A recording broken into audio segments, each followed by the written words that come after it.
To 1-0. And on the ground, Swanson, he's got it to his feet, throw to first. There it is! The Atlanta Braves are going to the World Series! All right, bro. This is it. We've made it. Braves, Astros. And let me tell you, I got both the championship series picks wrong. Like I'm on a run of dominance right now. I'm just getting everything right. So, man, who would have thought that after the season that went on that it would still be Astros Braves? Like I feel like a lot of people in the beginning of the year maybe predicted this before anything happened, but then like the Astros weren't as good as we thought they would have been during the year, and like the NL East was just crazy. So the fact that the Braves came out on top is nuts, and then like the fact that they just beat the Dodgers. I experienced it. Yeah, I mean the Mets had that run in first place for a while, so. But hey, I mean, you and me, we're both rooting for the Braves, obviously. So we'll see what happens. But I think it's going to be a good series. We're going to get into like matchups and stuff, and it's actually pretty even. So yeah, what do you want to go over first? Braves, Dodgers, or ALCS? I think we go ALCS first. We could go Red Sox, Astros. Yeah, that kind of ended a little bit differently than I thought it would have. I think. I was surprised. I felt like after Game 3, Boston looked great. I mean, they blew them out in Game 3. Honestly, same in Game 2. Even Game 1, they barely lost. Yeah. And they just stopped hitting, man. I mean, you look at Bogarts, Schwarber, Renfroe, and Vasquez combined to hit 144 with a 498 OPS. Yeah, I mean, that's like four key pieces. Maybe Vasquez isn't as big of a piece, but still, it's like that's four guys in your lineup that combined to hit 144 in a series against the Astros. You're not going to win that way. And like the Red Sox did have some guys that performed pretty well. Like Devers and Kike did great. Oh, yeah. They did great the whole postseason. JD had a couple homers too in that series, so he did pretty good. But like, dude, the pitching for Boston kind of just like fell apart after a while. Like we talked about, Houston's offense kind of started to get going, but like it also kind of had to do with Eovaldi, Erod, and Sale just like blowing up. I mean, they combined for a 4.95 ERA over 5 starts. So that's really not good at all. I thought Sale was a huge disappointment. I know he was coming off the injury, so you weren't expecting him to be like Chris Sale, but he was nowhere close, I felt. No, he definitely wasn't. And like you could look at it like, should they have used Sale out of the bullpen instead of a starter like the whole postseason? Like maybe just because like he wasn't used to the workload yet. He wasn't used to like long innings. You never know, but that's like a big what if. So I guess you can't really look back on that. And then Boston's bullpen wasn't much better. Other than like Ottavino, Robles, and Whitlock, they were the only relievers with an ERA during the series below 4. Every other reliever had an ERA above 4. So the pitching was a big issue. But, I mean, other than Kike, Devers, and JD, no one really did much this series against Houston. And like you said, the way it started, it didn't look like that was going to happen at all. Yeah. Now, would you think Game 4, I can't remember if they were up or they were tied, but the 9th inning, they bring in Eovaldi. Man, I think like they were probably trying to pull the magic that they did the year in 2018 against LA when Eovaldi was like a beast. Yeah. But like, to me, I don't remember if they had used Ottavino, Robles, and Whitlock during that game already or not, but they were the 3 relievers that have been really good. So like I get the using the starters and stuff because that's just something that's worked recently in recent years and stuff like that. But like if you got a guy in the bullpen who can come in and shut the door, like I feel like you got to do that because like baseball players, everybody talks about how they're like creatures of habit and stuff like that. Right. Like Eovaldi has done it before, but he's more used to starting. So, that's what I think about it. I don't know. It was kind of a weird move by Cora. It was almost the same thing with Urias in the NLCS, which we'll talk about. Right. Yeah, right. I just thought it was odd, and he looked, and they also the Astros got some, what do you call it? They got some calls from the ump and against the Eovaldi too. That did not help Eovaldi at all, but he did not look good. So I thought that was kind of a turning point though, because if they let's say they pull that game out, it's 3-1 going back to Houston. Yeah, I agree. And like we all know how tough it can be playing in Houston from what people have talked about, whether it was the Dodgers, whether it was whoever, because the fans there, it's a dome. Yeah. It's pretty nuts there. And like, you talk about the umpire and like that was a big issue, but we got to give credit to some guys in Houston offensively too that kind of stepped up in this series. Like Yordan Alvarez. I mean, this dude is a beast. He had 522 in that series.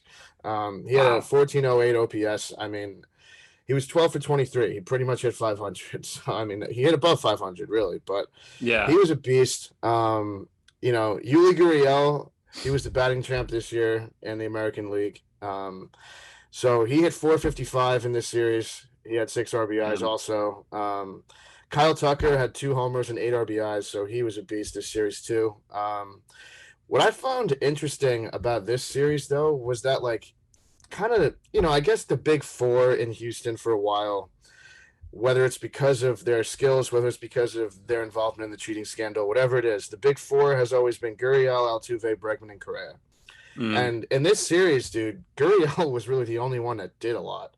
Altuve did have 2 homers, but like Altuve, Bregman, and Correa combined to hit 197 with 4 homers, 6 RBIs, and a 656 OPS this series. I mean, they had the homers, but like that's about it. And like that's kind of strange from those guys. I think that if they hit like that in the World Series, there's no shot Houston wins. Right. And a couple of those hits clutch. I mean, Correa had the game winning one in Game 1. I think Altuve tied in 4. Yeah.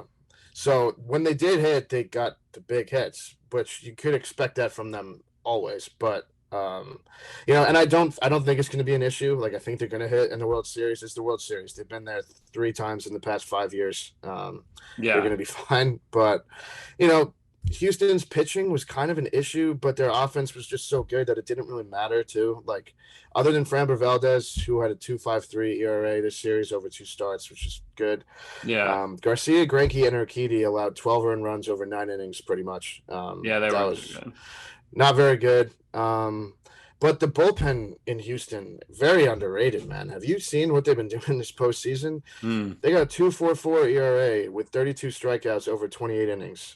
I mean, that's pretty legit. That's where bullpens and they're not really going with the starters coming in late in the game like the Red Sox did. They're just using their bullpen guys the way they're supposed to use them, and obviously you got to work with what you have. I think the whole year Houston's had a better bullpen than Boston has, but still, their bullpen has been really, really solid this postseason so far. Yeah. Quick correction what I said earlier. I said the Boston won Game 4. They're going to be up 3-1 going back to Houston. Game 5 would have been Boston. Right. So I feel like that almost makes the argument even more that they you're right. Pull it off. But that's another argument. But yeah, man. We talked about it last week. Houston's been here before, and I gotta think the experience helps at least a little bit. It's gotta, and again, regardless of what happened in 2017 and regardless of what some people think happened in 2019, they're back again. They've been there before. And let's face it, these guys live for the moment. And again, too, think about how Yordan Alvarez has just cemented himself into this lineup. Like, he's just a key piece to me because he's a lefty. They got a bunch of righties. Kyle Tucker, too. But Alvarez was the MVP of the ALCS. He reminds me of, David Ortiz back in those Boston lineups with 2013, all those, or just a big DH Edgar Martinez when Seattle was in the playoffs back in '95. Hideki Matsui for the Yanks. He reminds me of that type of guy. And when you got a DH like that really balances out your lineup, that's a big deal. I think, in my opinion. So. Yeah, I remember in 2019 he was coming for them too. So right, it's going to be interesting, though, to see what happens. We're going to get into it a little bit later, but when they play in Atlanta, is Alvarez going to play, or are they going to sit one of their other outfielders? That's true. That's true. Interesting. Yeah. But we'll talk about that a little bit later. We need that universal DH. Enough with this garbage. I think it's coming next year. I gotta believe it's coming. I sure hope so. Yeah. All right, let's talk NLCS. So I think both the Braves played great and the Dodgers completely choked us away. So let's start Braves first. Let's give them the credit. So Eddie Rosario played like a superstar. 5'60", 3 bombs, 1647 OPS. It was funny. They were shown on the broadcast. You know, like those jersey makers, like they have like the press and everything at the games to like print them quickly, and they were just churning out Rosario jerseys at the Braves Park because he's popular. That's awesome. Oh yeah. So, I mean, he was the key for them. Freddie Freeman, 2 homers, 1063 OPS.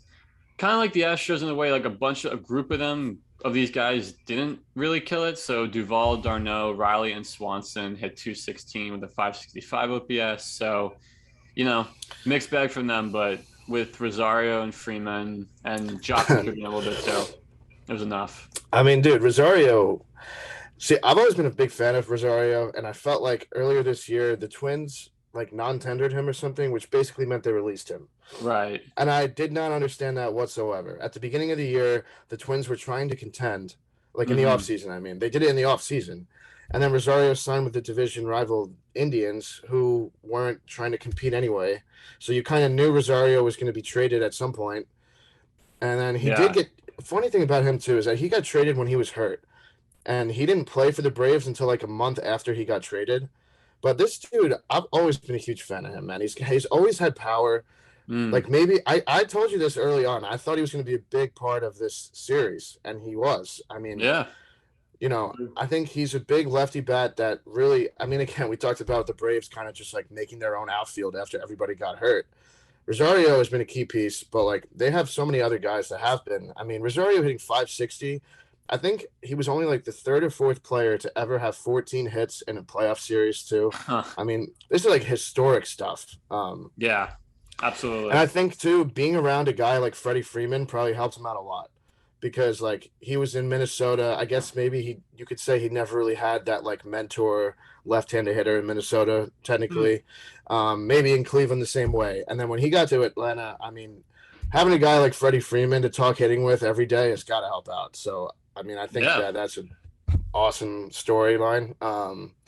But the pitching for the Braves was not great either. Okay. The Dodgers, the Dodgers choked, man. They did. I mean, you know, Anderson, Morton, and Fried had a 4.46 ERA over 5 starts.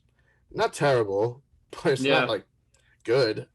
And like there were only 3 relievers who had an ERA below 4.5. So for the Braves, I mean, that's not very good, but you know, the Dodgers just choked, like you said. So I mean, but let's talk the guys that did do well. Cody Bellinger got 412, 1088 OPS, bunch of clutch hits. I feel like he's just a postseason guy at this point. He would be kind of nice. Chris Taylor, batted 476, 1589 OPS. Man, he had that 3-homer game. That was pretty cool, actually. Oh, that was like I totally forgot about that. I was reading that. I believe that was game 5, I think, or maybe it was. Yeah, that was nuts. Like, he went off that game. That was good to see because he's going to be a free agent now too. So that was pretty cool. Oh, he's gonna get a big payday. And then Pollock, 381 with 1190 OPS. Yeah. So those 3 guys killed it. But Betts, Seager, Will Smith, Trey Turner, and Justin Turner combined for about 200 with a 596 OPS. I think especially in particular, I thought Betts was okay, but both Turners were awful. Right, that was the odd part for me too. Like Seager was okay too. It wasn't great, but I mean Trey Turner wasn't great. You know, whatever. He's going to be on the Dodgers next year, so he could have more time to like come back and do it. But like, he's young too. Justin Turner for me has so much postseason experience that like for him to do this bad, I'm like, you know, who knows? Maybe next year the Dodgers make the playoffs and he bounces back and does what he usually does in the playoffs. Maybe he was hurt. We don't know what the deal was with Justin Turner, but I don't think I've ever seen him perform this bad in October, ever. So that was very strange. I mean, when you have a guy like him struggling, it makes sense that you don't make it to the next round because, you know, Justin Turner is the heart and soul of the Dodgers, let's be honest. So that was kind of strange there. I think he might have been. Well, he ended up missing the rest of the series with injury. Maybe the injury affected his performance before that. I don't know. But still. Yeah, because like he did kind of bad against the Giants too. I feel like he might have honestly been hurt the whole postseason. Could have been. Yeah. Like he could have possibly gotten hurt in the wild card game because he did hit that homer off of Wainwright in the wild card game, but then he just went downhill from there. So I'm not really sure what happened. But, again, when you have 5 key guys in your lineup like that combined to hit 200, that's not going to really work in the playoffs. So, Yeah. And I mean, look at the starting pitching. Buehler, Scherzer, and Urias combined for 7.23 ERA across 4 starts. And yeah, like I was mentioning earlier, the Urias move, I believe it was game 4 in the 8th inning. Just odd to me, man. I don't know. And it's not that he hasn't pitched out of the bullpen before, but like he hadn't really for about a year now. It's almost like they're trying to like outsmart themselves. Like, exactly. Yeah. Like I feel like everybody's trying to be the Rays and like do what the Rays do. And like, listen, it worked for the Rays most of the time. This postseason, it didn't happen to work for the Rays. But everyone's trying to do all this stuff that the Rays do. They haven't won the World Series yet. And, they've been there. Like, they were there last year, obviously. But, like, do what you're built to do. The Dodgers, I get that some stuff happened with some starting pitchers. The Bauer situation happened. Dustin May had Tommy John. All this stuff happened. Kershaw was out. But still, do what you built yourself to do. You have a great bullpen because the bullpen, I'm not going to include Tony Gonsolin in this because he would kind of skew it. He only had 1 appearance and his ERA went way high. He didn't really do very good. But aside from him, the entire bullpen combined for a 1.99 ERA with 43 strikeouts over 30 innings. So, and I'm also in that I'm including Knebel and Kelly's like starts because they were kind of like openers. So I would count that. And then when you use your starters, like not the way that you're going to be used to use, especially a guy like Buehler and a guy like Scherzer. Urias is young, but still a guy like him too, 20-game winner. You're going to use him out of the bullpen. That's why they had a 7.23 ERA. I mean, that's not what the Dodgers are supposed to do, in my opinion. I don't know. Right, and then also it messed up Urias for what was the next game he pitched? 5? I think it was in. It might have been game 6. I don't know. Whatever his second start was like he just didn't have it. I think he gave up like 5 runs. No, he did. I don't know, man. Certainly injuries were a factor. Give him that, but they were for the Braves too. All right, you're missing Acuna, you're missing Soroka, and Ozuna was suspended. So, like, to me, that's not. yeah. I can't look back and be like, well, if they just had these guys, well, they should have got done another way. Look at this team. This team is stupid. I know. And you can't say that about injuries for the Dodgers. If anyone's saying that as an excuse, you can't because the Braves reworked their whole outfield.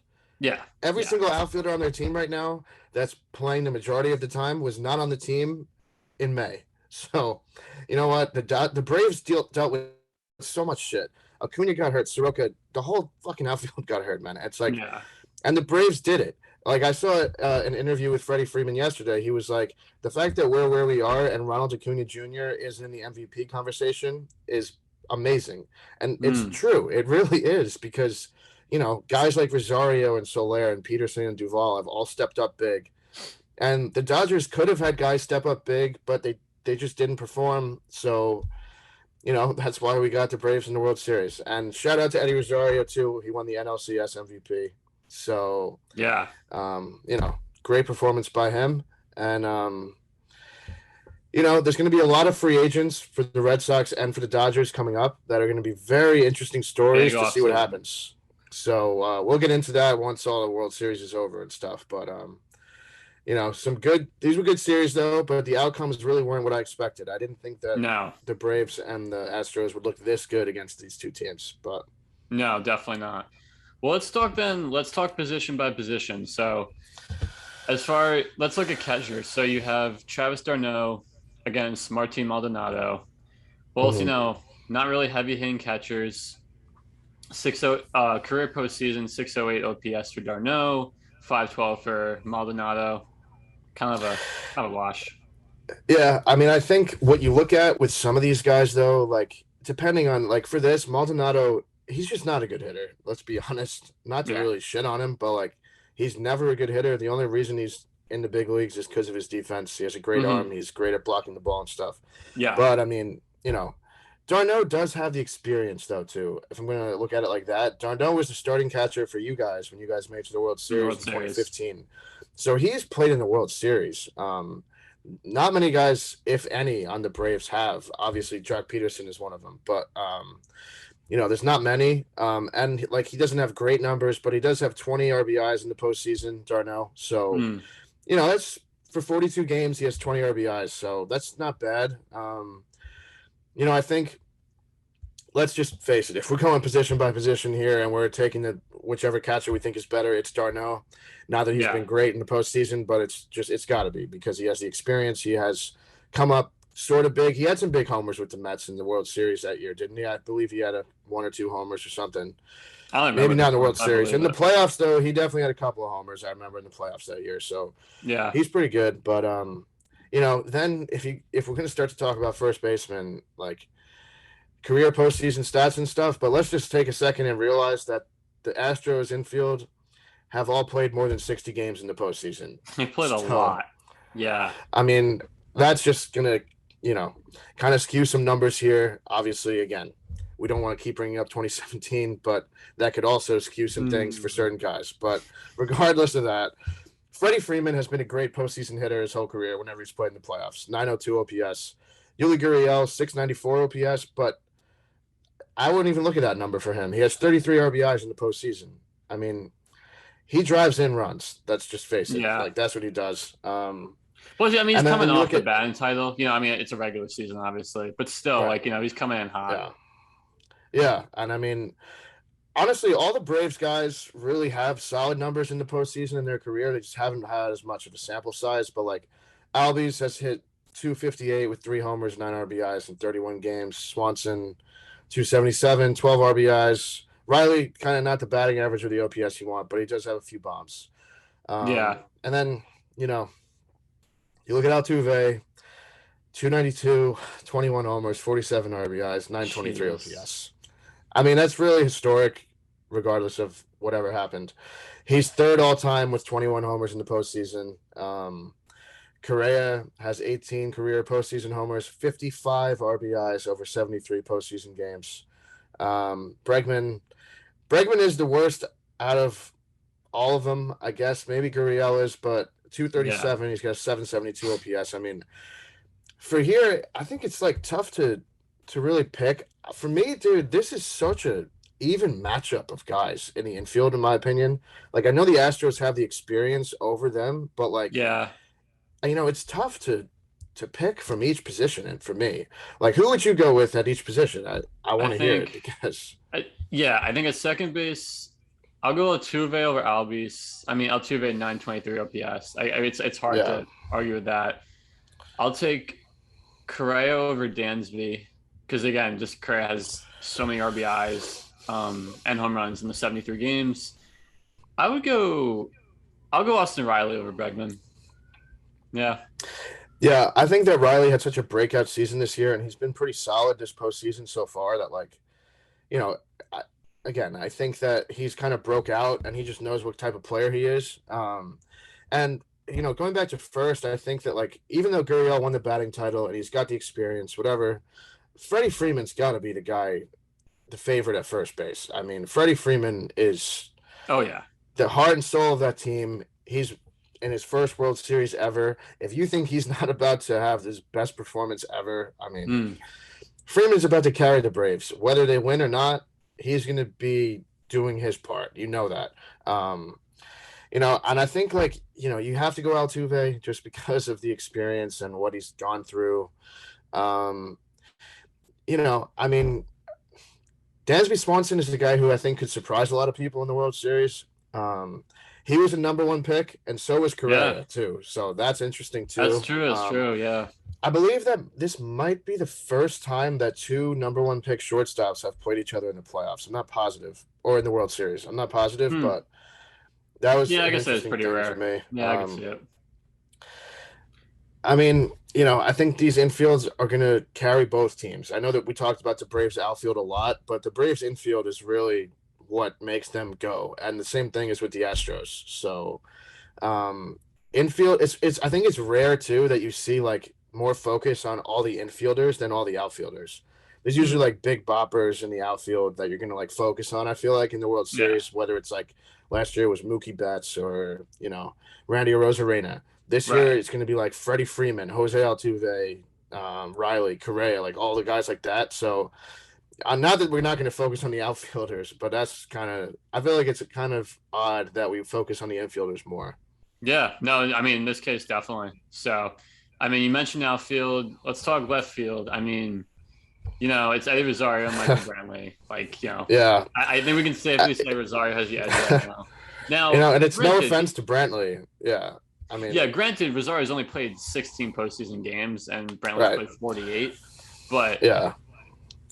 The thing for me is like, not that Brantley's numbers are even bad. He's hit 292 in the playoffs. Yeah, they're pretty good. 726 OPS, not really where he usually hits, but still, like, he's not bad. But to me, like, Rosario has kind of been on and off in the playoffs a lot. Like, he was with the Twins in 2017. Then they missed it in 2018. Then he made it in 2019 in the playoffs. Then obviously he was in the playoffs last year, but that was a weird year. And now this year he's back again. Like, he hasn't always played in the playoffs. Yeah. Brantley has played in the playoffs for the past few seasons. Obviously, he was with Cleveland a few times in the playoffs too. But Rosario played good in the playoffs when he wasn't on the Braves too. Like, everyone's thinking about this year as like Rosario doing his thing only this year. In 2017, he hit a homer off Severino in the wild card game that we were honestly pretty lucky to come back from and move on, because they were up 3-0 in the first inning. That was pretty Rosario bad. had a big home run. Then in 2019, he had another home run against us. I don't remember who it was against, but I mean, he's played good in the playoffs, whatever team he's been on. It's not just because he's on Atlanta. Like you said, the sample size is a little different there, 16 to 48, but still, I mean, I would go Rosario there. Yeah, definitely. Center field is kind of interesting because you got Adam Duvall for the Braves, who has not played as good in the playoffs as maybe I even thought until we were looking up these numbers. He's only hit 197. He does have 3 homers and 12 RBIs, but it's only a 629 OPS. And then the Astros center field is Jake Myers and Chas McCormick, who have only played in the playoffs this year. So, yeah. Now, I think Myers might be hurt. I don't remember if he's going to be off the roster or not. I'm not sure if that was announced yet at the time, but I know he was hurt. So I think that was questionable still. So it might just be Chas McCormick in center field. We don't really know. So that'll be interesting. I don't know. Like, I feel like you got to go Duvall just because of the experience here. I don't know. Yeah, I was going to say I think he also has more pop. I mean, Myers don't even have any homers combined. So no, I would take Duvall there, even if he's not shown it yet. Yeah. What do you think about right field?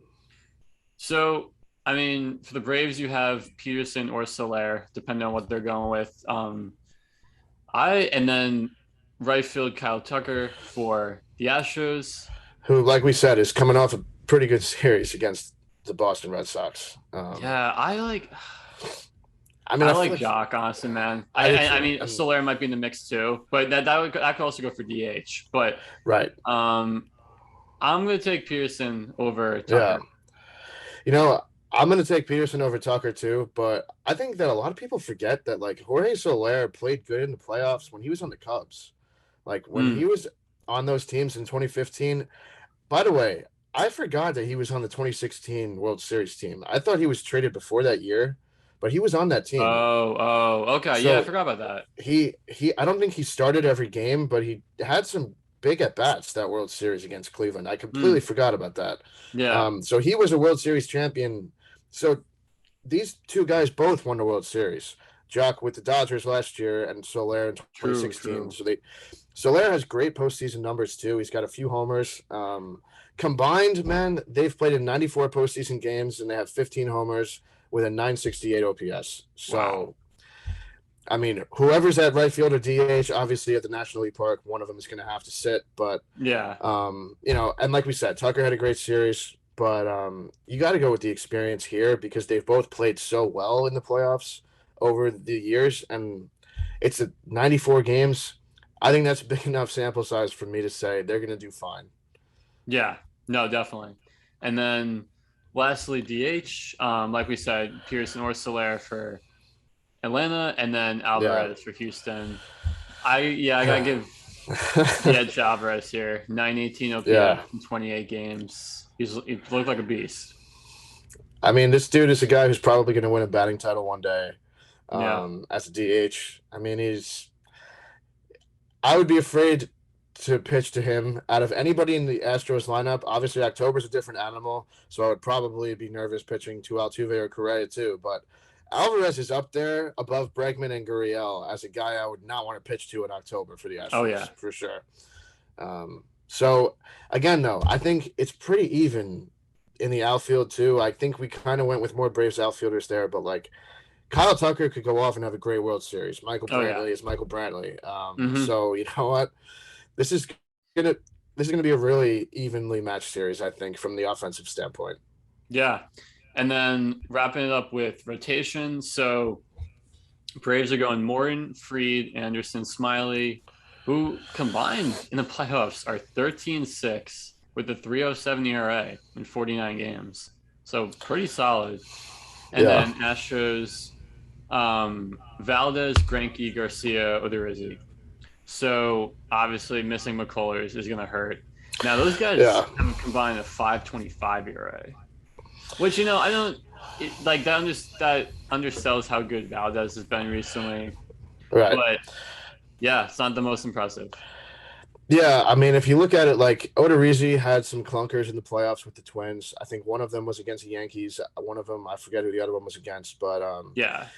Greinke too has not been the same since I don't know, let's say since 2017, 2018.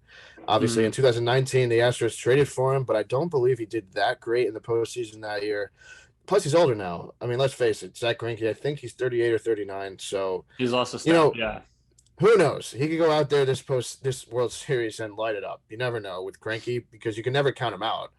But it's all tracking downhill for him at this point. So and Luis Garcia has kind of had some good starts, some bad starts, but he's young, so I really wouldn't count on him for a lot. Yeah, and, I feel like it's hard to look at this rotation's postseason experience and accurately judge it. Right, like Valdez has been great. Let's be honest. Like we talked before, he had an ERA below 3 against the Red Sox. Last year, he was great in the playoffs too. But I mean, to me, man, Charlie Morton has so much experience in the playoffs, including experience with the Astros. Yeah. So that means he knows these hitters. So he's starting game 1 tonight. We're recording the day of the World Series is starting. Mm-hmm. I think that's going to be a positive for him, although the pitchers know him. I mean, the hitters know him too. But that's true. I think he has a better way to look at them than the other way around. I mean, Max Fried has been great in the postseason. Ian Anderson has been so good in the postseason in his career. And Drew Smiley pitched in the postseason way back in the day with the Tigers, and he was pretty good. I think it was back in 2013 or 2014. Yeah. I think this is his first playoff since then, but he was actually pretty good that year in the playoffs. So, we'll see. I mean, I think it's obvious that the Braves have a better rotation, but like we talked about before, Houston's bullpen's been really good. And if we're going to get into that, we're not going to really mention every guy in each bullpen. But yeah, the guys on the Braves bullpen combined for a 3.84 ERA over their career in the postseason. And in the Astros bullpen, they've combined for a 2.13 ERA in the playoffs. Wow. So, a 3.84 isn't bad. But compared to 2.13, that is pretty significant. And that's also not counting the closers. We're going to get into them after this. But, I think that's interesting that all the guys in Houston's bullpen have been so good in the playoffs.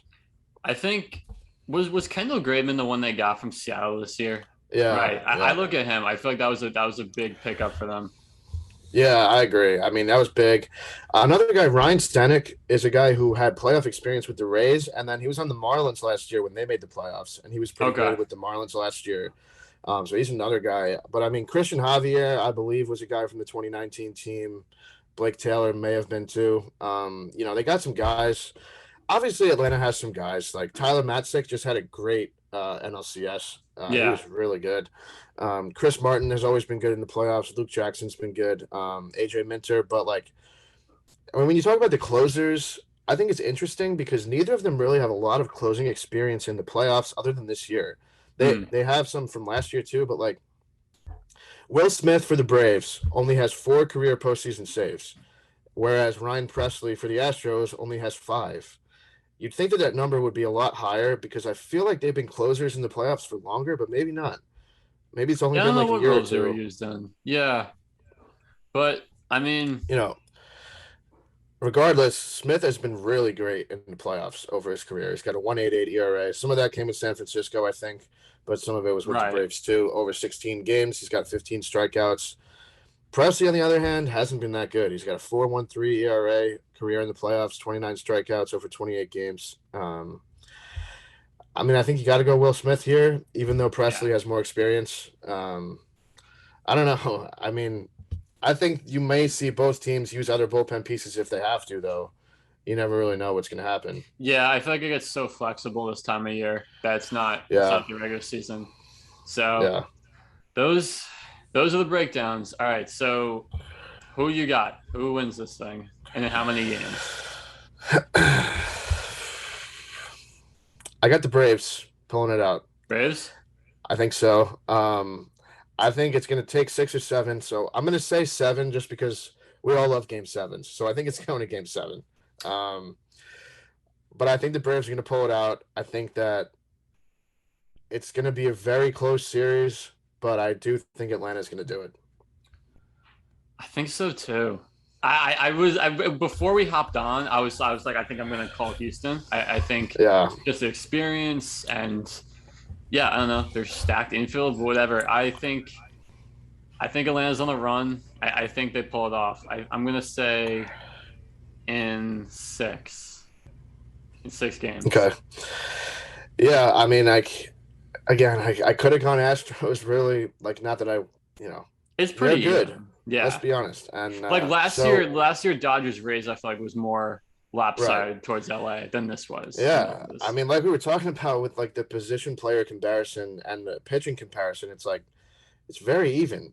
Like where one team has like a great rotation, the other team has a great bullpen. Like hmm where one team has a great third baseman, the other team has a great shortstop. It's like very intertwining. But so you got Braves. Who's your World Series MVP? Jock, young Jock is Really? my MVP. Okay. Yeah. All And right. I feel like I could have gone Freeman there too, or Riley, Right. or I mean obviously Yeah. Mario. Nah, Yeah. I think it's all about Jock Peterson, baby. What about you? Man, I mean, I would love to see young Jock just keep doing his thing. It would be great to see. Jocktober, baby. Yeah. But for me, man, I gotta go with Freddie Freeman. I think that this is gonna just catapult him right into his new contract with the Braves. He's gonna be a hero in Atlanta. Um, I think he's the heart and soul of the Braves. It's hard for anyone to root against Freddie Freeman. Like I just don't know how anybody could. You're a Mets fan, and you still like Freddie Freeman. I know you No, do. he's still a great guy. I remember watching this video of him talking with Pete on the bases, and he was just like a Right, stand right. guy. So Yeah, it's like everybody loves Freddie Freeman. He deserves a World Series too. Not that that's mhm. why I'm picking the Braves to win, but Freddie Freeman is a guy that deserves a World Series because he's been with the Braves his whole career. He's a solid dude. And you know what else I'm looking forward to too? I love whenever there's a Halloween game. And this year there is going to be a game on Halloween. Oh, If there's a game 5. If there's a sweep, there won't yeah. be a game on Halloween, unfortunately. But I don't think there's going to be a sweep. So Think that would be fans show this up in Sunday. costumes? Is that a thing? I think so. I feel like it's kind of cool. It's That'd like be a kind of weird cool. thing. I hope to see that. Assuming this Yeah. goes to 5. So that would be kind of cool. Also, I always love when that happens. So Yeah. Well, we'll wrap it up. Talk a little bit injuries. We had mentioned Lance McCullers. He's not going to pitch in the World Series because of the forearm injury where he missed the Yeah. ALCS. That's a big loss, man. I think if he was in, I would have maybe leaned Houston. Maybe, I don't yeah, know. But I regardless, agree. I mean, it's a big blow. I mean, that sucks to not have a guy like Lance McCullers. As he was so dominant this postseason against Chicago. yeah. I mean, in his career, basically, he's really been great in the postseason. So that's a big hit for them. We'll see if any other starters for the Astros step up. Again, Greinke, Odorizzi, one of those guys could definitely step up, but you never know. Garcia's look good. Yeah. No, Yeah. I think that could happen. And then, we had mentioned Jake Myers, questionable for the World Series roster. I mean, that's starting today, so there's probably been an answer on that. Maybe we missed that. But Yeah. he has not played since being injured against Chicago. So, I mean, I don't know if he's that much better than who is a McCormick out there, but Yeah. still a starter. Yeah, I view him as about the same. They're kind of like platooners, I think. Like one guy hits righty, one hits lefty. I'm pretty sure. So, yeah, I mean, whatever the case, their center field options aren't really well known. But who knows? Maybe he is on the roster. I don't think I've seen anything yet, but he might be. So we'll see. Yeah. And I know everyone was super interested, super concerned about Carlos Carrasco on the Mets. So I'm just letting you know he had successful surgery to remove a bone fragment. He will be ready in time for spring training. So, Well, there you go, man. That's what you needed to hear. no, Right there. I mean, this time of year, that's exactly what we all cared about. So, Yeah. that wraps up for injuries. Some news: Cardinals hired Oliver Marmol as their new manager. He was their bench coach, or he has been their bench coach since 2019. So yeah, we were surprised about Mike Schultz being gone, but they got their guy now. I feel like it's really weird too that like they just hired the bench coach. Like him and Schilt must have kind of had the same thoughts. I would think so. Like, That's a good point. You know what I mean? Like I don't really get that, but that's what happened. I think he's like one of the youngest managers ever too. I believe he's only like 35 years old or something. So like Wainwright is like 5 years older than yeah. Wainwright and Yachty are like older than him. So that's kind of weird. But a little bit. Yeah, we'll see. Yeah. Ken Griffey Jr. has joined the Mariners ownership group. It's cool, I guess. Hey, maybe the Mariners will finally start to turn things around now that they got Griffey. I mean, granted, they had a pretty good season. They did. They're getting there. So maybe this is just like they needed some fresh mind here from Ken Griffey Jr. Hey, good on them. I mean, looking at you guys, the Yankees, several people close to Anthony Rizzo believe he is quote unquote eager to re-sign with the Yankees if they feel the same way. So, yeah, I mean, I think that's a really top priority for us to get Rizzo back. He fit in so well. Let's face it, he was not a part of the issue as to why we didn't move on. He homered in that game. He's a great guy. We know he has great postseason numbers with the Cubs. I think we're going to re-sign him. If I'm going to say it right now, I don't see a world where we don't re-sign him, to be honest with you, unless he went back to the Cubs. That's the only way I would think that we wouldn't re-sign him. But we'll see. There's going to be some things we got to figure out with Voit at first too, if we want Rizzo back, if we want them both back. So, but hey, that's something we'll talk about once we get into the Yankees offseason needs in a little bit. Yeah, no, definitely. Yeah. And then let's go stat of the week. What do you got? So stat of the week. This is kind of strange. I feel like this might be one of the only times this has ever happened before. Dansby Swanson is the only starting infielder from either team who has been a part of another organization. So he was originally drafted by the Diamondbacks, and then he was traded in the Shelby Miller deal back in 2015. Yeah, I remember that. So looking at all the other infielders, though, not counting catchers, just the main infielders, Freddie Freeman was drafted by the Braves in 2007. Ozzie Albies signed with Atlanta in 2013. Riley drafted in 2015. And then for the Astros, Guriel internationally signed in 2016. Altuve signed in 2007. Correa signed with Houston in 2012. And then Bregman in 2015. So they have all only played for the Astros or the Braves except for Dansby Swanson. Yeah, that's kind of cool. I really do appreciate like homegrown teams that really built it up from the start. That's why, like, I don't know. Not to go on a rant. That's why the Dodgers always piss me off because I feel like half their team is grabbed from everyone else. But no, that's cool that everyone's been developed in the organization like that. Yeah, and I mean, I don't believe that Swanson ever played at the big league level with the Diamondbacks. I think it was just in the minors. So that's even cooler because like he technically played for the Diamondbacks, but like, did he really? Like he did in the minors, but like he didn't. And I think that we're talking about how big these infields are for each team. This puts it even more on the pedestal, man. Like they've both only played for their own organizations pretty much. And like they want to bring the World Series back to their cities because they've been a part of these organizations for so long. It's like the only organization they've ever known. So I think that's kind of cool. That is cool. I feel like you don't see that every year. I mean, not that we've really been looking for it. We don't see that every year. So yeah. And I think it's interesting too because like the Braves have this infield that's pretty much been there the whole time except for Swanson, and then they just reshaped their whole outfield this year. True, yeah. So. I mean, one model is stability and the other one is just total chaos. But so man, they put it together. This has been some season for them, but they put it together.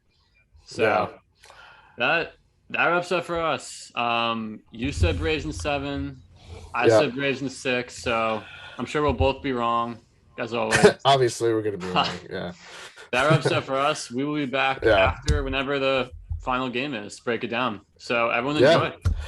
All right. Enjoy the World Series. Game starts at 8 tonight. Can't wait. All right, peace.